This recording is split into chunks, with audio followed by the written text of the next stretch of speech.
Polres Pemalang, Jawa Tengah akhirnya menangkap tersangka di sebuah gubuk di Desa Sewaka, Pemalang, Ramadan.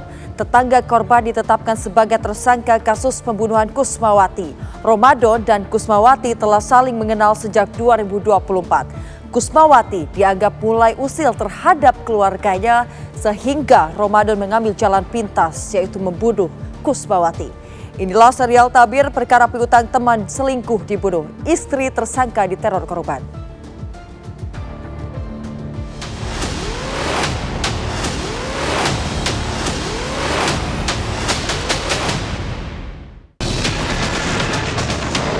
Saya lihat korban itu sudah tergeletak dan dibungkus plastik, baunya udah nyengat. K ini diduga menjadi korban pembunuhan oleh seorang yang berinisial R. Kami mengamankan tersangka R, posisinya bersembunyi di gubuk. Dia sempat ngomong kalau minta uang, terus saya cekik loh.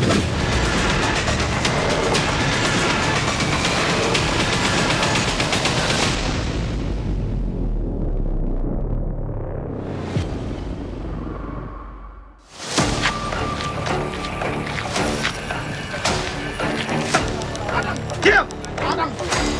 Hei, diam! Diam! Hei, Tim Satreskrim Polres Pemalang kemudian melacak keberadaan pelaku melalui rekaman CCTV. Tersangka Ramadan ditangkap pihak kepolisian di sebuah gubuk di Desa Sawaka, Pemalang, Jawa Tengah. diam! Proses penangkapan sendiri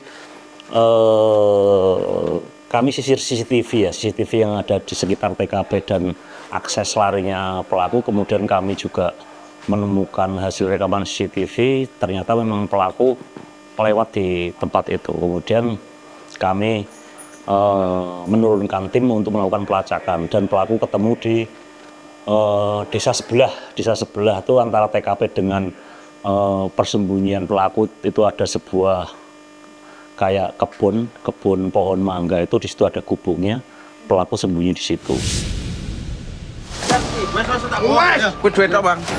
Diam! Mantap! Tanpa perlawanan, Ramadan digiring ke Polres Pemalang untuk dimintai keterangan.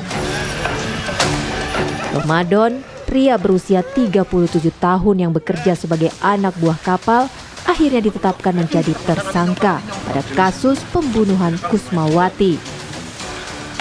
Ramadan mengaku kenal dengan Kusmawati sejak tahun 2024 lalu lantaran rumah mereka yang berdekatan. Kalau kenal sih dari 2024 sih. Ceritanya gimana tuh?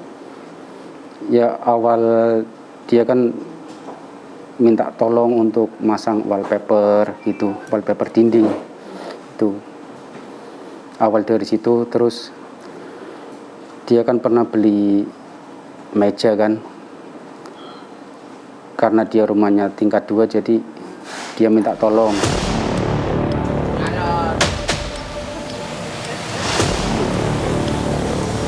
Ramadan mengaku semenjak itu sering berkomunikasi via media sosial. Hubungan itu lalu makin jauh. Hingga kemudian menurut pengakuan tersangka, korban mulai mencampuri urusan pribadinya dengan istri. Korban meneror istri tersangka. Yang bikin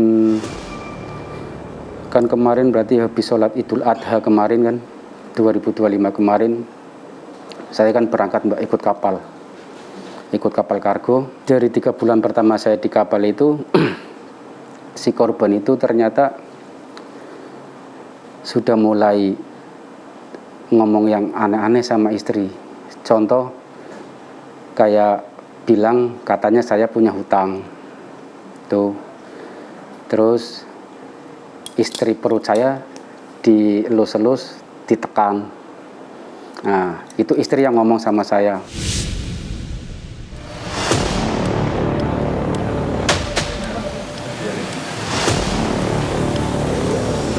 Tersangka mengklaim istrinya merasa terancam. Ia pun lalu memblokir nomor korban agar tak bisa berkomunikasi lagi. Namun, korban tak kapok. Korban terus meneror istrinya hingga membuat Ramadan khawatir. Lepas tali dari Semarang, nomor tetap blokir. Udah saya nggak ada komunikasi, sengajanya itu saya menghindar. Biar ibaratnya nggak ada hubungan kan sama dia, biar dia lupa. Ternyata dampaknya ke istri. Itu yang bikin saya kerja jadi kepikiran terus, karena istri kan tambah hari, tambah minggu, tambah bulan kan hamilnya kan tambah besar, Mbak. Menurut polisi, tersangka kemudian meminta Kusumawati datang ke rumahnya di Desa Seradan, Pemalang. Kejadian ini bermula pada hari Sabtu tanggal 22 November 2025, di mana tersangka R ini menghubungi korban lewat telepon untuk minta bertemu di rumah miliknya di sebuah perumahan di daerah Desa Seradan, Kecamatan Pemalang. Nah, pada saat itu diduga tersangka R ini ingin ngobrol sama korban untuk mengakhiri hubungan gelap yang selama ini telah mereka jalani. Namun saat bertemu, tersangka dan korban ini terlibat cekcok. Setelah korban sampai, pelaku dan korban berselisih. Pelaku kemudian mencekik korban hingga tewas. Kemudian tersangka mencekik leher korban lalu memukul wajah korban berulang kali. Setelah tersangka melakukan perbuatan tersebut dan mendapati korbannya dalam keadaan tidak berdaya, kemudian tersangka mengikat lehernya, Mbak. Leher, tangan, dan kakinya, lalu membawa korban ke kamar mandi dan menutup kepalanya dengan plastik.